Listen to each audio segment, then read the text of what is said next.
Welcome to Human Rights Education Now, a podcast series from Human Rights Educators USA. I'm Elizabeth Schwab, your podcast editor, and one of today's hosts. I'm also a member of the National Steering Committee of HRE USA, a collaborative network to learn, teach, organize, advocate, and innovate for human rights education in the United States. This podcast aims to raise awareness about human rights education and invites listeners to engage with the worldwide movement to make human rights education a core focus of educational programs, from preschool through higher education and in both non-formal and informal community education settings. Today, I am joined by Christy Rodelius-Palmer and Sabrina Sanchez. This episode features the first half of our conversation with Bill Fernekes, our usual host and a widely respected leader in the field of human rights education. This is a unique opportunity to hear about his own journey, insights, and longstanding commitment to advancing human rights education in schools and communities.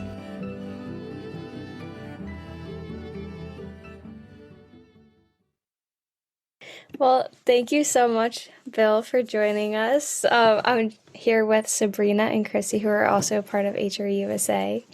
And we can just get started. So, Bill, what inspired you to become interested in human rights and specifically human rights education? Well, the backstory is that I never had any study of it in high school. And until I went to college, there was really no evidence that there was going to be any study of human rights in the curriculum in the high school I had, or even in the study I had in college, because when I went to Rutgers in 1970, the study of the Holocaust, as an example, was not very old. You know, the study of the Holocaust really took off in the 70s. But by the time I was there, when I graduated in 1974, I don't even think there was a class in the history department on it. I bring that up because that was my entry point for studying human rights, was the study of the Holocaust. When I got hired as a social studies teacher at Hunterdon Central High School in Flemington, New Jersey in 1974, I was teaching U.S. history. I was teaching, other things. And then the fourth year I was there, I ended up teaching Spanish as well as social studies because I was going to lose my job otherwise because they didn't have enough enrollment. So I ended up actually teaching more Spanish than social studies for about 6 or 7 years. But during that time, I actually became quite interested in the study of the Holocaust, and I started to integrate it into my own teaching, U.S. history, for example. And what happened was that in the 1980s, New Jersey actually passed a recommendation, not a law, but a recommendation that the study of the Holocaust and genocides be included in the school curriculum. And so you started to see momentum, and other states started to pick that up as well. And in the late 80s, actually in the mid 80s, I was a member of the National Social Studies Council. Sam Totten, who's a good friend, edited a special edition of Social Education, which is the main journal of the National Social Studies Council, and it was all about human rights. In that particular issue, they had an article about forming your own campus chapter of Amnesty International. And Amnesty at that time, of course, was really heavily engaged in dealing with prisoners of conscience across the world. It still is. But in particular, because the Cold War was underway, there was a lot of work being done by Amnesty with adoption groups and so forth, dealing with political prisoners in the Soviet Union, in Eastern Europe, and so forth. Well, I wrote to Amnesty, and they said, here's what you need to do. And we started a chapter. In fact, the shirt I am wearing right now, I'll show you, I'll stand up. This shirt right here is from the Amnesty International chapter that I ran and co-ran for 25 years. We used to run a benefit concert every year. And the students ran it, and we advised it. We often partnered with the Students for Environment or the Pulse group, which Pulse referred to students of various backgrounds, right, including different gender identities. And so that really was my entry point. And I started to do a lot of reading about human rights in the mid-'80s, and I connected with Sam. And then another big step was when I became acquainted with Bill Parsons. Bill Parsons was the former co-director of Facing History and Ourselves. He and Margot Stern-Strum had started that in the 1980s. And Facing History was a way to look at human behavior through the lens of the Holocaust. And then they expanded to the Armenian genocide and other things.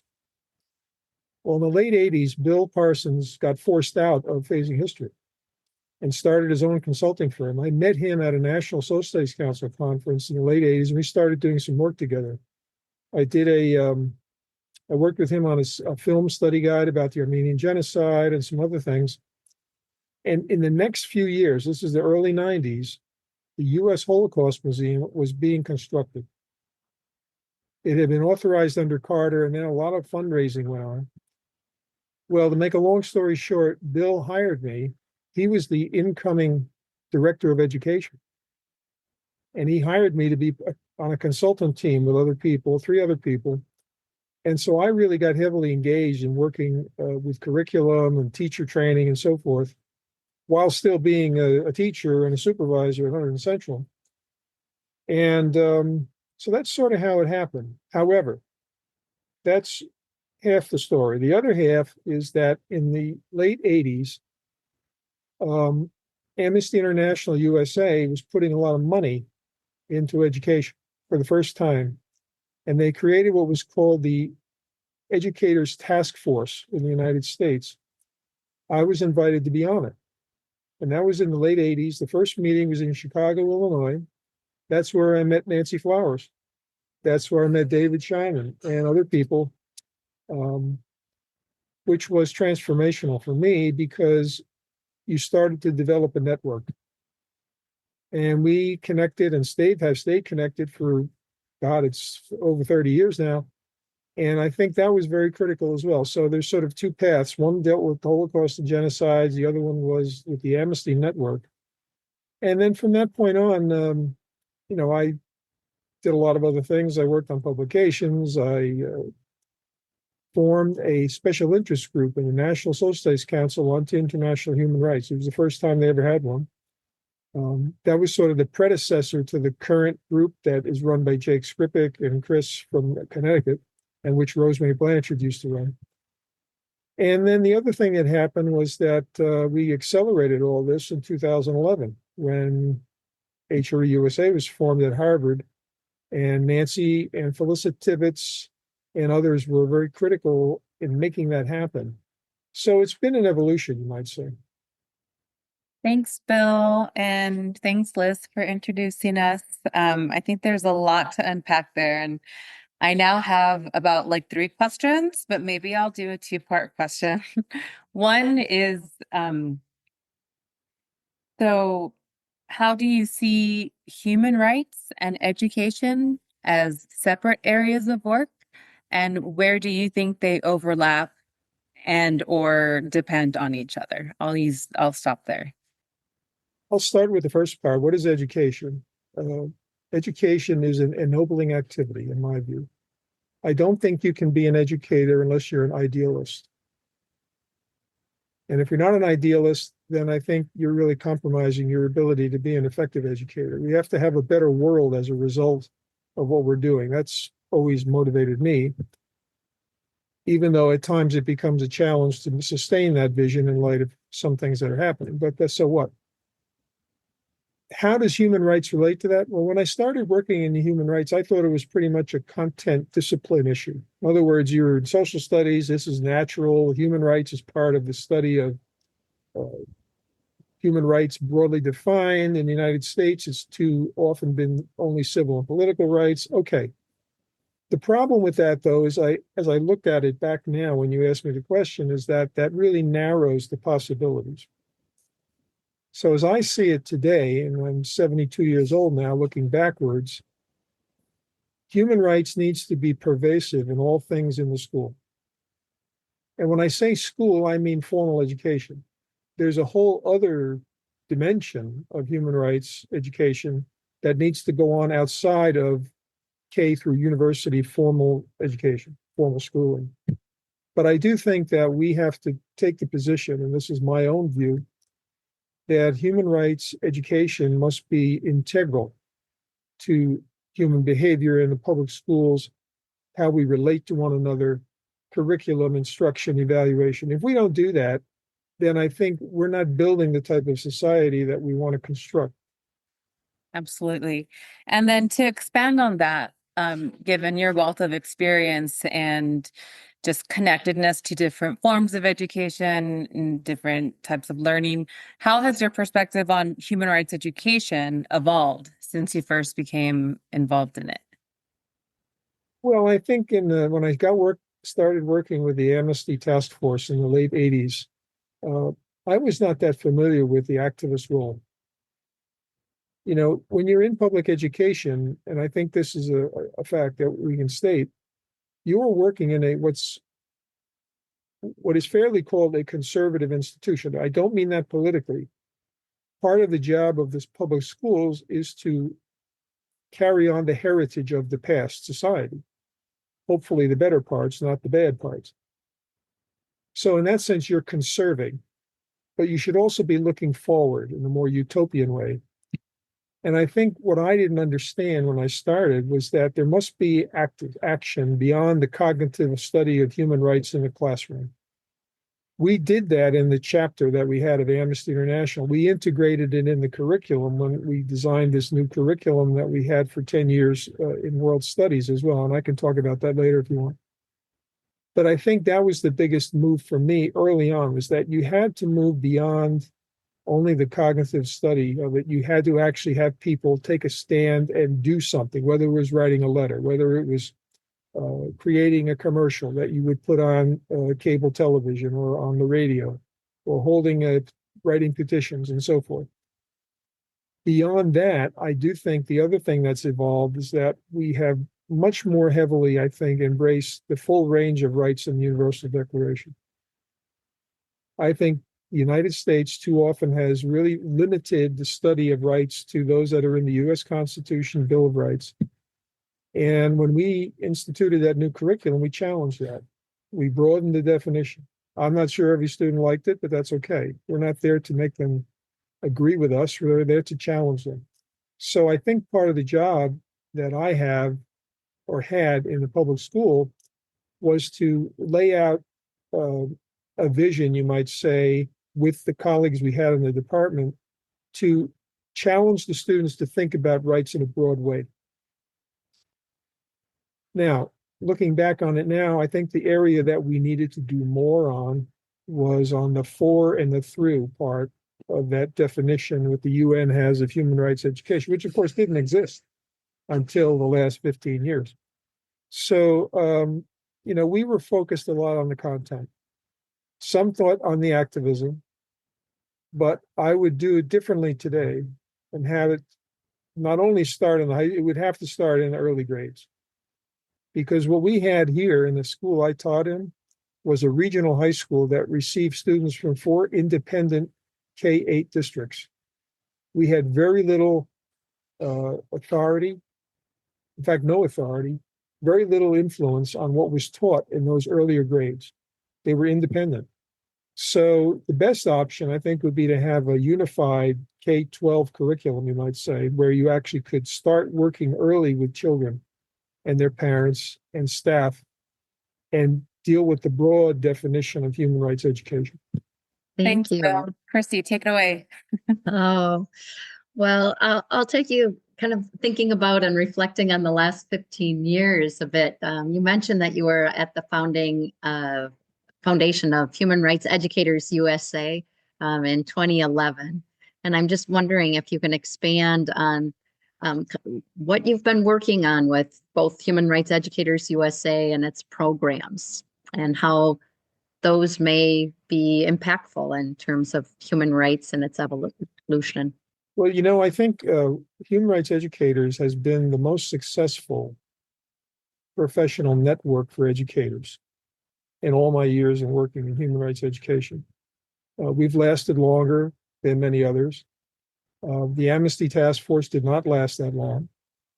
Amnesty's commitment to human rights education has fluctuated over the years. But I think Human Rights Educators has had staying power, which is important. And secondly, I think our reach is bigger in terms of how we embrace education. It's not just public school teachers. It's not just people who work in the formal educational setting. There are other people involved, whether in community organizing, things like that. So I would say that we've had some great successes there in terms of evolving and strengthening the group. I think there are a couple of areas that for the future we could look at more intensely. One of them is outreach to informal educational settings, whether it's labor unions or religious groups, community organizing, things like that. I think we're probably on the low end of members in that regard, but there's a lot that can be done there. I think, secondly, the impact of social media is enormous, good and bad. But I think in some ways we have to probably put more of an effort into doing that type of influencing that we can do about human rights through the social media networks. My wife and I get the New York Times delivered every day, but the number of people reading the New York Times as a physical product is probably a lot less than it used to be. So this concept of the digital universe, I think, is an area for growth that we have. Not that we haven't done good things, it's just that I think it's constantly changing. We're always behind the curve, right? Because there's always something new out there. And I think the third area is that we have to strengthen our partnerships, particularly with groups who are underrepresented and outside the United States as well. I would say the current assaults that are taking place in this country on academic freedom, on due process of law, and a whole host of other things only make that more urgent. When I spoke to Christina Eberbach on an interview not long ago, she actually brought up a very interesting point, which is we need to learn from people who have lived under authoritarian regimes. How have they survived? How have they made it through? And I think that's not that's not an unrealistic issue at this point in our country. So I would say that, Human Rights Educators USA has some areas to work on, but I think on balance, due to the dedication of the people who are on this Zoom and many others, we've sustained ourselves, which is a great achievement by itself. Yeah, thank you, Val. And I guess looking more towards your own past work, looking back at your time as a curriculum consultant for the U.S. Holocaust Memorial Museum, New Jersey projects, and various other organizations, what partnerships or projects would you say have most influenced your vision of human rights education? Well, the work with the Holocaust Museum was very significant, I think, for a couple of reasons. First of all, you met a huge number of very, impressive people who were, whether they were scholars or people who worked in the museum itself, who were dedicated to the idea that we need to understand what happened in that catastrophe, but also take those insights and put them into practice today. When the museum began, and I think this is an important issue, the museum's mandate was rather narrow. It was really primarily on the Holocaust. But over the last some 20, 30 years, the museum has really broadened its focus to genocides, to broadly defined current ones, past, to human rights. And it's really a powerful voice now on those issues. So I think that was important, that if I made any small contribution there to sort of that conversation, I'm glad I did that, because I was always pushing them to think about the Holocaust as the most fundamental denial of human rights in all aspects. And I think the other thing that the museum did for me was it really inspired me to think about how do we teach young people about how they can be better people. Because if you've studied the Holocaust, I'm sure you have to some degree, the vast number of people who lived in World War II under German control did nothing. They Hilberg, who wrote this huge book on the destruction of the European Jews, estimated 1% of the population acted to save those who were vulnerable. That's not a good record. And then you have all the people who went along with it or actively participated in it. And I think if we can't learn from that and take those insights and help young people today become better human beings, then we're missing the boat. I mean, that was our focus of the course that I wrote for the school, which is still being taught there now, about the Holocaust and human behavior. It wasn't just a history class. It was about how do you take what you study there and think about today. So I think that was a pretty transformational experience for me. But I think the other thing was that meeting people, we used to have, I realize this is passé today in 2025, but we used to have assemblies in the school where you'd have all the juniors come in. We used to bring in prisoners, former prisoners, that Amnesty would recommend to us. I remember we had a guy come in. He was with Mandela for 12 years on Robben Island. And, the stories they would tell. Plus, we had Roberta Denegri. I don't know if you know who she was. Roberta Denegri was a Chilean woman whose son was an American citizen. He was captured by the Pinochet security forces. He was burned alive in Chile. And so you would have these stories where people would come in and talk. And I think whether not every student wanted to hear it is okay. We're going to challenge them to think about, why does a person do this? And what is it you can do to try to stand up about it? And I think those are important because stories are valuable. Stories, people can relate to that. I always used in the study of the Holocaust, I would say 6 million people who were victims is very difficult to understand. But you read a memoir of one person, that's much more understandable. And then you can generalize, right? You can talk about what that means as part of the larger picture. And then the third thing I would say is that working with other people, whether it's through publications or through our network of HRE USA, has been very significant because people challenge your ideas. You learn about other things that you didn't know about. I mean, let's take the podcast. What did we know when we started the podcast? I'd say we knew very little, but we learned a lot. So I think by engagement, you need to learn from other people, be open, but also recognize that you have something to offer too. You can provide your perspective on it, and then also give people the benefit of that, whether it's through presentations or networking or the podcast and so forth. Thanks, Bill. Yeah, I couldn't agree. I'm sure all of us on this call couldn't agree more that we have a responsibility and a big challenge when it comes to teaching about genocide and or hate, discrimination, and the end goal is to foster empathy and really motivate youth leaders, adult leaders, and everyone to be more civically engaged. You mentioned the word challenge, and I kind of want to switch gears to challenges. And so, since your activism has been an integral part of your career, can you share a specific challenge or challenges that you've faced while advocating for human rights, and how have you navigated that challenge?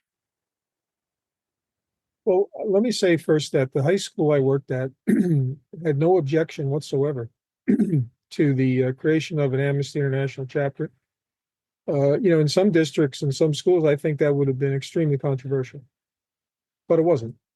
When we created a world studies curriculum, which had an entire 45-day unit on international human rights, nobody objected. I had no parents calling. I had no superintendent said you shouldn't do this. No Board of Education member challenged it. I would say one of the most difficult challenges was when we actually brought in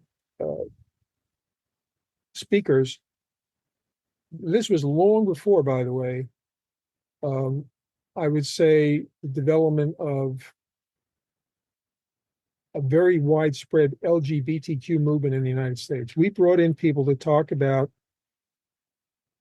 gender identity in a program we had that dealt with current issues. And one of them was a teacher from a district not far from where I'm sitting right now. And the program the facilitator was a guy I knew because I had been the head of the Human Relations Commission in Hunterdon County, New Jersey for a few years. I was asked by the former prosecutor to take that on for a few years, and I did. And one of the guys on the board was gay, and he said, "Well, I'm part of this group. Can we come and talk to students about dealing with discrimination on gender identity and so forth?" I said, "Well, that sounds like a good idea." Well, we did, and a board member, I'm sorry, not a board member, but a student in the group went home and claimed that we were proliferating and handing out materials advocating that people become different, for lack of a better term. Well, this guy came to a board meeting and he started to raise hell about it. And I had to go to the board meeting because I suspected he was going to do this. And then a board member got entranced by it and started to advocate it. And then what happened was that they wanted to have a meeting to discuss this further. Why is this happening in public schools? So we go to the meeting, and this guy shows up, and his colleague shows up and takes out a recorder, a miniature tape recorder, puts it right on the table and says, "We're going to record this." I said, "No, you're not. We're not doing that. It's not a deposition. We're going to have a conversation." Well, we were supported, okay? Excuse me. The director of curriculum, he supported us, superintendent supported us. I would say that was the time we came the closest to having a real threat, because this guy could have gone out in the community and, and made a big deal about it or whatever it was. But it just showed you the power of fear. That the fear and the insecurity that he had about gender identity became something that he couldn't let go, and he had to come to the school and make a big deal. The other time that happened, and again, these were very few in the school, there was a guy who was a local businessman, and I did a presentation in one of the elementary districts on Holocaust Remembrance Day, and then when I was there, I made a point that if you look at the history of the Holocaust before World War II begins, you found that on the major institutions in German finance, there were very few Jews. Look at the Deutsche Bank, for example. There were hardly any Jews on the board of directors. I mean, that was all the myth, right? That the Jews controlled the German economy. Well, it was false. It was a lie.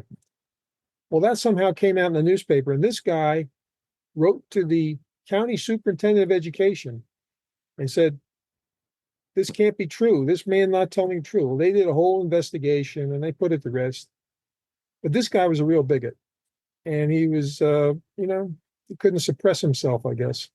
So I would say, in those terms of challenges, those are the issues. I think the biggest challenge is today, though.